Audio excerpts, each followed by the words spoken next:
To the naked eye, the Greenland ice sheet is a white void, a desert of frozen water where time stops. But looking is not seeing. Beneath our boots, under 40 centimeters of brittle ice, the world does not stop. It deepens. Day 47. Coordinates 74 degrees north. Ambient air temperature -32 Celsius. For Dr. Sarah Chen and her team, the romance of exploration froze over weeks ago. Now it is simply industry. The rhythmic mechanical grind of the generator, the hydraulic whine of the winch, the weight. Generator 2 is vibrating again. I'm seeing pressure fluctuations on the hydraulic return. Over. A passive sonar array, dragging at 2,000 meters, registers a disturbance. Not a thermal layer, not a glitch. Displacement. Something massive is moving through the crushing dark, pushing water like a submarine. I'm getting a hard return. Depth 2000. Target is 7 meters. Repeat, 7 meters. The echo outlines a shape that defies the biological survey data. Standard Somniosus microcephalus, the Greenland shark, tops out at 4 meters. This anomaly is double that size. We are not looking at a fish. We are looking at a living timeline. Based on growth rates of ½ centimeter per year, this creature was born around 1482. It was swimming in the dark before the Mona Lisa was painted. It is 512 years old. But discovery is one thing, logistics are another. Marcus, the lead engineer, runs the numbers, and the numbers do not add up. The physics are absolute. The specimen weighs 2,640 pounds. The retrieval winch is rated for 2,000. The differential is fatal. If they attempt the lift, the steel cable will undergo tensile failure, snapping back with enough force to cut a man in half. Or worse, the overload will shatter the thin ice shelf, sending the generator, the winch, and the team into the black water. Logic dictates they cut the line. Safety protocols demand they walk away. But you do not find a creature older than the printing press and let it disappear. The storm is coming, the gear is insufficient, and yet the decision is made. They are going to take the risk. The science is finished. Now the heavy lifting begins. The problem is not the depth, it is the surface. We are standing on an ice shelf that varies between 38 and 40 centimeters thick. That is roughly the length of a human forearm. Beneath it, 2,000 meters of vertical emptiness. I'm reading deflection on the primary deck. Ice is groaning under the generator load. We need to distribute. The math suggests a catastrophic shear failure. If they pull on a single line, the cable snaps at the weakest point, usually the drum. If the cable holds, the winch tears itself free from the ice bolts, turning into a missile. And if the winch holds, the ice itself shatters. The entire camp goes into the drink. Strip the backup winch from the sled. I want the secondary cable spliced to the main line. We're rigging a dual lift. The solution is a custom-engineered paradox. 2 winches synchronized. One motor takes the load, the other takes the strain. They deploy steel reinforcement plates, heavy, cold-rolled sheets, bolted directly into the ice to create a floating concrete foundation. A 4-point anchor system is drilled into the frieze, spreading the tonnage across a 20 square meter footprint.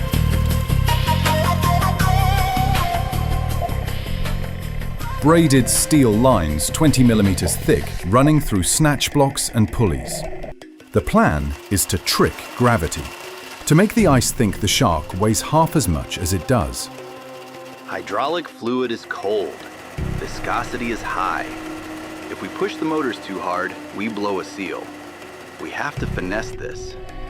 And there is a variable they cannot calculate: the shark. A sleeper shark is lethargic, yes, but 1,200 kilos of muscle fighting for its life generates dynamic force. If the creature thrashes, the spike in tension will exceed the braking strength of the dual rig. The safety factor is 0. Rig is green. Tension on the line. We are committed. The trap is set. The mechanics are primed. Now, we simply have to pull a dinosaur out of the dark, without breaking the world it lives in. Engagement. The hydraulic pumps kick in with a low-frequency shudder that vibrates through the boots of the crew. The steel cable snaps taut. The slack is gone. Winch 1 at 15% torque. Load is heavy. We are taking the weight. This is not a retrieval. It is a decompression chamber in motion. At 2,000 meters, the pressure is 200 atmospheres. If they pull the shark too fast, the nitrogen dissolved in its blood will expand explosively.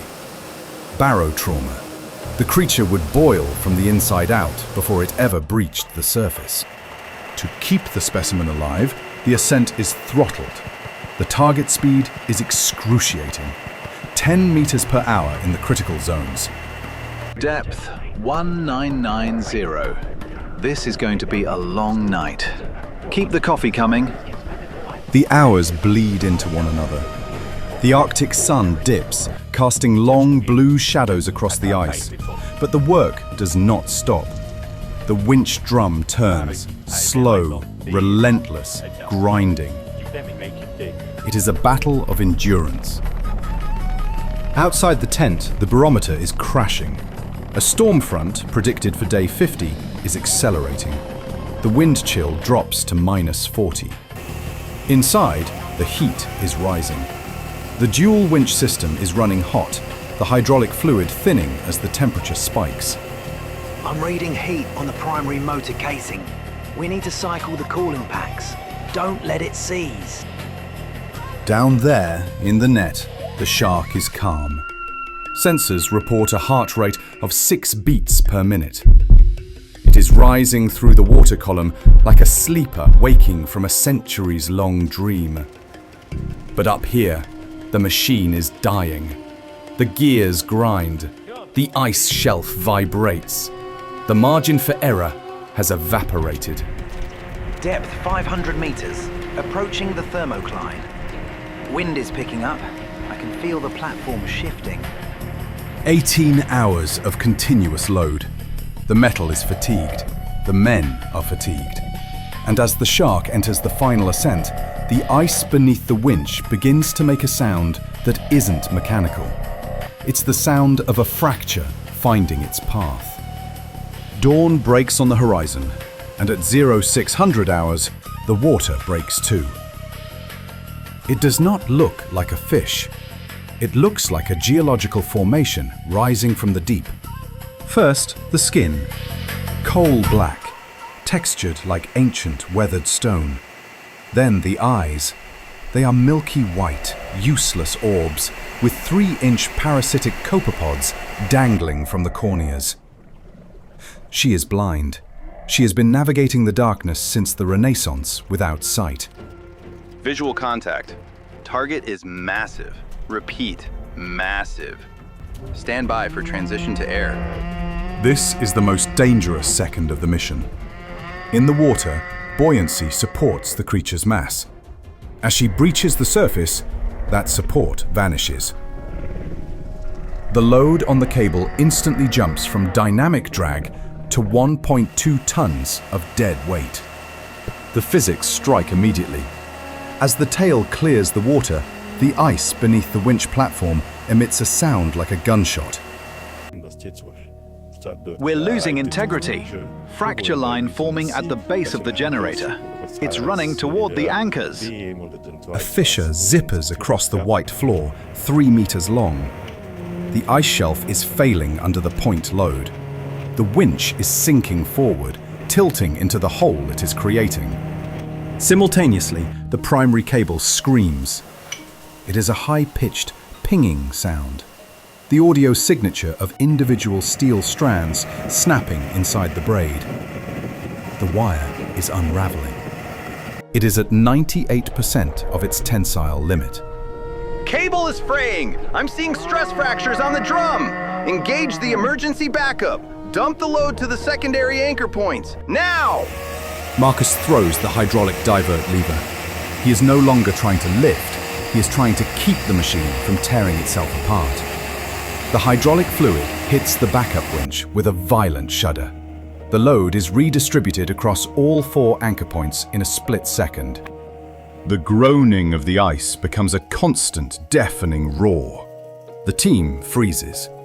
If the cable snaps now, the recoil will cut through the tent like a razor. 10 minutes of absolute suspended terror. She's clearing the lip. Easy, easy, down. The hydraulics die. The screaming of the steel cable ceases. For the first time in 47 days, the ice camp is silent. Lying on the reinforced mat is not a fish. It is a void in the landscape. A 7-meter black hole absorbing the Arctic light. The contrast is violent. The ice is blinding white. The creature is the color of volcanic ash. Dr. Chen approaches the flank. She removes a glove, skin contact. It does not feel like organic tissue. It feels like rough-hewn granite, cold, hard, ancient. Vital sensors are live. I'm getting a reading. Pulse is steady. 3 beats per minute. Repeat, 3. But on the surface, physics is her enemy. Without the buoyancy of the deep, gravity is a crushing force. She has no rib cage. Every minute she remains on the ice, her massive weight presses down on her internal organs. We are not just holding a shark, we are slowly suffocating a living fossil.